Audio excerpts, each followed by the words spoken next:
Dicen que el socialismo era para los pobres, pero parece que a Nicolás Maduro se le olvidó leer la letra pequeña. Porque mientras usted, señor venezolano de a pie, hace malabares con el salario mínimo para comprar un kilo de harina, resulta que en Cap Cana, República Dominicana, el tipo tenía escondida nada más y nada menos que una villa de lujo llamada La Caracola. Pero antes, suscríbete y comparte este vídeo si quieres una Venezuela libre de dictadores y corruptos. Continuemos. Sí, suena a posada playera de los años 80, pero no se engañe, es una mansión digna de un jeque árabe, o de un narcodictador caribeño, como usted prefiera. La noticia llegó directo desde Estados Unidos, donde la procuradora fiscal Pamela Bondi confirmó que a Maduro le incautaron bienes valorados en más de $700 millones. 700 millones. Con esa plata en Venezuela podríamos tener luz, agua y hasta papel higiénico en los baños públicos. Pero no, el comandante del cartón prefirió gastársela en ladrillos de lujo, piscinas de borde infinito y suites con vista al mar. La joyita en cuestión mide más de 6.000 metros cuadrados de terreno y 3.000 de construcción. ¿Qué tiene? Pues 9 habitaciones con baño privado, 10 baños en total, porque aparentemente Maduro y Cilia beben tanta agua de coco que necesitan un inodoro cada 10 pasos, cocinas gourmet, salones, terrazas, palapa, piscina infinita y hasta un gazebo para hacer fiestas privadas. Eso sí, de La Caracola no hay muchas fotos interiores, quizás porque Maduro, muy previsor, no quería que lo vieran posando en bata de seda mientras el pueblo hacía colas kilométricas por un kilo de pollo. Y como todo nuevo rico que se respete, la mansión está rodeada de canchas de golf de primer nivel, restaurantes, helipuerto, spas, gimnasios y seguridad las 24 horas. Seguridad que, por cierto, ahora ya no cuida a Maduro sino a los nuevos dueños, es decir, el gobierno de los Estados Unidos. ¡Qué ironía! La revolución bolivariana convertida en propiedad incautada por el imperialismo que tanto dicen odiar. Pero vamos a lo jugoso. Mientras Maduro andaba con su cuento del bloqueo criminal y del ataque del imperio, resulta que se paseaba entre jardines con vista al Caribe, y seguro que hasta le ponía nombre a los flamencos del lago artificial.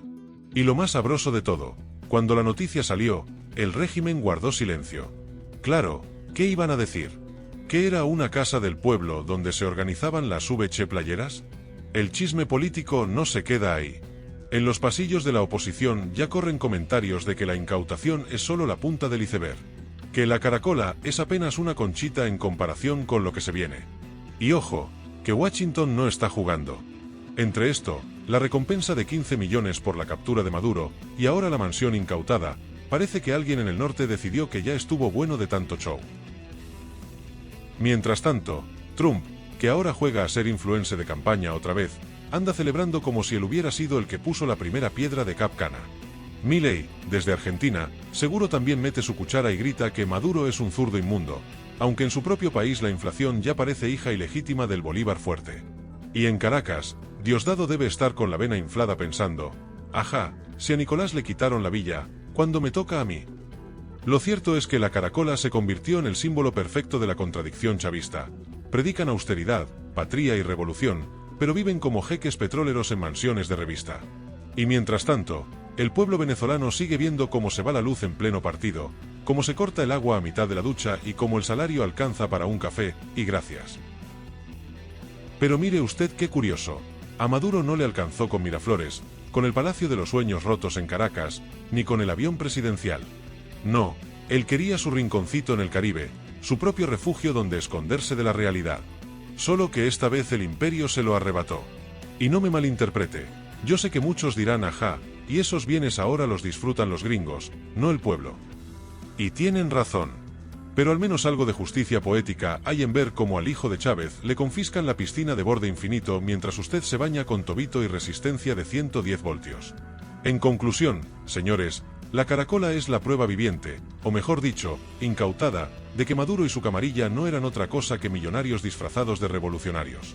Y cada vez que usted escuche a Nicolás hablar del bloqueo imperialista, acuérdese de esa villa en Cap Cana, de las suites con balcón al mar, y de la piscina infinita, infinita como la paciencia que ha tenido el pueblo venezolano para soportar esta tragicomedia. Y mientras usted, querido venezolano, quizás está pensando en cómo resolver la cena con lo poco que alcanza el salario mínimo, Maduro ya se imaginaba en su villa La Caracola organizando fiestas privadas con músicos en vivo, cócteles en la piscina infinita y, seguramente, algún discurso a lo Chávez, pero con whisky 18 años en la mano. Porque no nos engañemos. El socialismo, en la práctica, siempre les quedó grande a ellos, pero chiquito al pueblo. La ironía es tan grotesca que da risa. Maduro pasaba en cadena nacional diciendo que el pueblo debía resistir el bloqueo económico mientras él cenaba en un comedor formal para 20 personas, con vajilla importada, frente al mar turquesa dominicano. Imagínese. Usted echándole agua al arroz para rendirlo y Nicolás sirviéndose langosta fresca, con Cilia preguntando si el vino estaba a la temperatura correcta. Pero aquí viene lo más jugoso. El rumor que corre en los pasillos de Washington es que la Caracola no era solo una casa de descanso. No, señores. Dicen que era también un punto de encuentro para negocios turbios, donde se cerraban acuerdos entre amigos. Algunos aseguran que por esas terrazas con vista al Caribe pasaron figuras políticas, empresarios dudosos y hasta músicos de moda que le cantaban gratis porque el comandante paga después. Claro, Maduro nunca imaginó que su mansión terminaría siendo vitrina del fracaso chavista. ¿Y sabe qué es lo mejor? Que a estas alturas, esa villa de lujo vale más como símbolo político que como propiedad. Porque cada vez que alguien mencione la Caracola, los venezolanos no van a pensar en playas y vacaciones, van a pensar en el saqueo descarado de un país entero. Y si hablamos de descaro, no olvidemos que mientras a Maduro le quitaban su casita playera, Trump, ese mismo que se cree el sheriff del mundo, no perdió tiempo en presumir el golpe. El magnate rubio, que en campaña siempre habla de mano dura contra los dictadores, estaba feliz. Aunque si nos ponemos serios, Trump no se diferencia mucho de Maduro. Los dos aman el show, la mentira conveniente y sobre todo, las propiedades de lujo. Uno construye torres doradas en Nueva York, el otro villas escondidas en el Caribe. Pero al final, los dos terminan con cuentas pendientes en tribunales. ¿Y qué decir de Javier Milei? El libertario argentino seguro está celebrando con los pelos parados gritando «¡Viva la libertad, carajo!», porque al dictador zurdo le confiscaron su palacete. Claro, Milei no cuenta que mientras critica a Maduro, en Argentina la gente también se las ve negras con la inflación, y su propio gobierno parece un episodio de comedia negra. Pero bueno, siempre es más fácil pegarle a Maduro que explicar por qué el kilo de carne en Buenos Aires ya cuesta como en Suiza. Ahora bien, si miramos hacia adentro, dentro del propio chavismo esta noticia corrió como pólvora. Diosdado debe estar que muerde el micrófono de su programa con el mazo dando, preguntándose si la próxima villa en la lista será la suya. Y los enchufados, esos que se llenaron los bolsillos con contratos millonarios, están nerviosos. Porque si a Nicolás, el jefe, le quitaron una mansión de 700 millones, imagínese que no le pueden hacer a los demás. Lo más gracioso es que el régimen intentó guardar silencio. Silencio. Como si el pueblo no tuviera internet, como si las fotos aéreas de la Caracola no circularan ya por todas partes. Creyeron que podían tapar el sol con un dedo, como siempre. Pero no. Aquí la mentira es tan grande como la piscina infinita. Y aquí me voy a poner un poco sarcástico. Qué nombre tan simbólico, ¿no? La Caracola. Porque, al final, Maduro siempre fue eso, una concha vacía, un eco del chavismo que ya no dice nada nuevo, repitiendo discursos como un caracol soplando humo. Y ahora, ese caparazón de lujo ya no le pertenece. Se lo arrebató el imperio que tanto detesta. Ahora, fíjese usted en otra cosa. Si la villa estaba en República Dominicana, ¿qué significa? Que Maduro no confiaba ni en su propio país. Con todo y la patria bonita, decidió guardar su tesoro en tierra ajena, donde pudiera disfrutar de paz y orden. Porque, claro, ¿quién querría tener una villa de lujo en Venezuela, con cortes de luz cada 3 horas y racionamiento de agua? Ni él mismo. El tipo sabe que su propio invento es invivible. Y para rematar, le digo esto, cada ladrillo de esa mansión, cada baldosa de esa piscina, cada baño con jacuzzi, fue pagado con el dinero que no llegó a los hospitales, que no se usó en escuelas, que no se invirtió en carreteras. Mientras los niños estudiaban bajo techos que se caen, Maduro armaba suites privadas con balcones al mar. Esa es la verdadera foto del socialismo del siglo XXI. Pobreza para el pueblo, lujo para el dictador. En definitiva, lo de la Caracola es más que una incautación, es un recordatorio de que la justicia, aunque tarde, a veces llega. Y que por más que Maduro se crea intocable, cada día tiene menos conchas donde esconderse. Mire, lo de la Caracola no es cualquier noticia. Esto es como si a Al Capone le hubieran quitado el bar clandestino más caro de Chicago en plena ley seca. Porque aquí no estamos hablando de un apartamentico escondido en Panamá, ni de un terrenito en Margarita. No. Estamos hablando de una villa de 700 millones de dólares en Cap Cana, un lugar donde la mayoría de los venezolanos solo podemos entrar, si acaso, en Google Maps. Y es que Cap Cana no es cualquier sitio. Esa es la meca del turismo de lujo en el Caribe.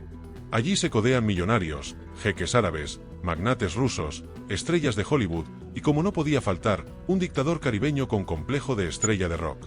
Porque Maduro, aunque parezca mentira, siempre tuvo esa obsesión de parecer importante. El problema es que le faltaba el carisma de Chávez, el talento de un verdadero político, y la astucia de un mafioso de nivel. Le sobró mediocridad, pero le sobraba dinero también, y ese dinero se transformó en mansiones. Ahora, fíjese usted en la ironía. Mientras el pueblo venezolano hacía colas de 6 horas para comprar gasolina, en el país con las mayores reservas de petróleo del mundo, ojo, Maduro descansaba en una piscina infinita, con el agua cristalina, viendo el atardecer caribeño. Eso sí, siempre con cara de yo no fui cuando llegaba a Miraflores. ¿Cuántas veces no escuchamos al hombre decir en cadena nacional que vivía con modestia, que él era hijo de chofer, que él no necesitaba lujos? Y resulta que tenía 9 habitaciones con baño privado. ¿Qué hacía? ¿Invitaba a los pájaros que hablaban con Chávez a dormir en la mansión? Porque, de verdad, ¿para qué necesita 9 habitaciones un tipo como Maduro? ¿Será que planeaba abrir un Airbnb revolucionario? Hospédese en la casa del pueblo, todo incluido, desayuno bolivariano y guardias armados 24 horas. Seguro hasta habría subido reseñas, 5 estrellas, excelente vista al mar, aunque el anfitrión habla demasiado en cadena nacional. Y mientras tanto, los ministros del régimen haciéndose los locos. Nadie comenta, nadie dice nada. Claro, ¿quién se atreve? Todos están en lo mismo. Todos tienen sus propias caracolas escondidas en Panamá, en Madrid, en Punta Cana. Cada enchufado con su piscinita infinita, con su cocina gourmet, con su terraza de mármol. Y el pueblo, bueno, el pueblo aplaudiendo cadenas, recibiendo bolsas clap cada 6 meses y escuchando discursos de que la patria se defiende con dignidad. Aquí es donde uno no puede evitar preguntarse, ¿y qué diría Chávez si levantara la cabeza? Bueno, probablemente no diría nada, porque estaría disfrutando de la villa junto a Maduro, comiéndose un asado con vista al mar. Porque no nos engañemos, Chávez abrió la puerta de este saqueo, y Maduro simplemente la cruzó cargado de maletas. Pero ojo, lo interesante de todo esto no es solo que Estados Unidos confiscó la mansión. Lo interesante es el mensaje político que manda. Esto es un recordatorio a Maduro de que él podrá seguir jugando al líder regional, podrá seguir abrazándose con Petro, con Ortega o con Díaz-Canel, pero en cualquier momento, el imperio que tanto odia le quita las joyitas que tiene guardadas fuera. Y eso duele más que cualquier sanción. Porque una cosa es que le congelen cuentas, otra es que le quiten la piscina infinita donde se hacía selfies privadas. Ahora, usted sabe que en política los chismes vuelan. Y ya se comenta que la Caracola era apenas una de varias propiedades escondidas en el Caribe. Que si otra en Aruba, que si otra en Panamá, que si un yate estacionado en Curazao. Nadie sabe con certeza, pero lo que sí se sabe es que, con este golpe, Maduro quedó en evidencia. Porque no es lo mismo acusarlo de corrupción en un tribunal, que mostrarle al mundo la foto aérea de su villa de lujo. Eso le duele más que cualquier discurso opositor. Y no podemos dejar de lado el humor que genera esta historia. Imagínese a Maduro llamando a Cilia. Cilita, Cilita, ¿viste las noticias? Nos quitaron la Caracola. Ay, Nicolás. Yo te dije que no la pusieras a tu nombre, chico. Y Maduro, con su cara de tragedia, pensando, ¿y ahora dónde hacemos las fiestas privadas con salsa y vallenato? Pero lo sabroso es como esta noticia retumba también en la región. Petro, que siempre se presenta como amigo y defensor del diálogo, debe estar rascándose la cabeza. Porque una cosa es defender a Maduro en teoría, y otra es que le saquen los trapitos al sol con mansiones de lujo. Y en Nicaragua, Ortega seguro llamó a Rosario Murillo para preguntarle, ¿y nosotros dónde escondemos las nuestras? Y aquí es donde entra la puya a Trump, porque el tipo se cree el Robin Hood de la política internacional, quitándole casas a dictadores para presumir en campaña. Pero no nos hagamos los tontos, Trump no le quitó la Caracola para dársela a los venezolanos, no señor. Él la quitó para mostrar músculo, para tener una medalla que mostrar en la próxima tarima, para decir, miren cómo yo castigo a los malos. Y entre nosotros, si hubiera podido, capaz hasta se mudaba él mismo a la villa, poniéndole su apellido en letras doradas, Trump Caracola Resort y Spa. En Argentina, Milei también se montó en la ola. El libertario debe estar dando saltitos de emoción, gritando que la casta de dictadores cayó. Pero, como ya dije antes, en su país la inflación está tan descontrolada que, si Milei pudiera, hasta él vendería media casa rosada para pagar las cuentas. Mientras tanto, Los venezolanos miran todo esto con una mezcla de rabia y burla. Porque sí, da rabia ver que mientras aquí se sufre, Maduro vivía como un rey. Pero también da risa ver cómo, poco a poco, se le van cerrando las puertas. Porque la caracola ya no es suya, y quién sabe cuál será el próximo tesoro incautado. Y yo me pregunto, ¿será que un día le quitan hasta la silla de Miraflores? Esa sí sería la incautación más esperada.